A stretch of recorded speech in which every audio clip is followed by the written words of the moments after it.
मुख्यमंत्री युवा कार्यप्रसिद्धीच्या माध्यमातून पूर्ण महाराष्ट्रामधील 1,34,000 विद्यार्थी गेले अनेक दिवस वेगवेगळ्या माध्यमातून आंदोलन करतात। आज बघितलं तर मुंबई, पुणे, सांगली, नाशिक, त्याचबरोबर नागपूर या ठिकाणी लाठी हल्ला देखील आमच्या मुलांच्यावरती झाला। तरी देखील ही मुलं न थकता न थांबता पुन्हा एकदा मुंबई आझाद मैदानावरती हिवाळी आपला अधिवेशनाच्या अनुषंगाने बजेटच्या अनुषंगाने त्या ठिकाणी आंदोलन उद्या 25/2/2026 पासून आंदोलन करतात। ते बेमुदत म्हणजे जवळपास आता आंदोलनचा हे जवळ विधानभवनामध्ये जवळपास वेगवेगळ्या माध्यमातून वेगवेगळ्या भागातून अनेक त्या तालुक्याचे प्रतिनिधी येऊन ते आपली व्यथा मांडणार आहेत।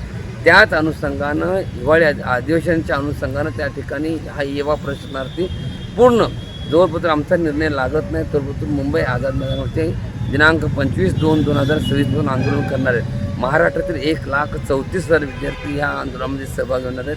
वेगवेगळ्या माध्यमातून गेले अनेक वर्ष सातत्यपूर्वक मागणी करत असताना एकीकडं तत्कालीन मुख्यमंत्री एकनाथजी शिंदेसाहेब जिल्हा परिषद, पंचायत समिती किंवा नगरपालिका या निवडणुकीमध्ये सांगतात की ह्या मुलांचा प्रश्न मार्ग लावणं गरजेचं आहे, पण अद्यापही पाणी उशाला आणि कोरडं कशाला अशी ह्या मुलांची परिस्थिती आहे। नोकरी उशाला आणि कोरडं कशाला अशी परिस्थिती आहे। तर माझी प्रशासन सरकारनं विनंती आहे, मायबाप सरकारनं विनंती आहे, मुख्यमंत्री उपमुख्यमंत्री या दोघा उपमुख्यमंत्र्यांना एकनाथ शिंदे देवेंद्रजी फडणवीस साहेबांना माझी विनंती आहे की ह्या मुलांना वाऱ्यावर सोडू नका, लाडक्या भावाला वाऱ्यावर सोडू नका, ह्या मुलांना हक्काची भाकर द्या।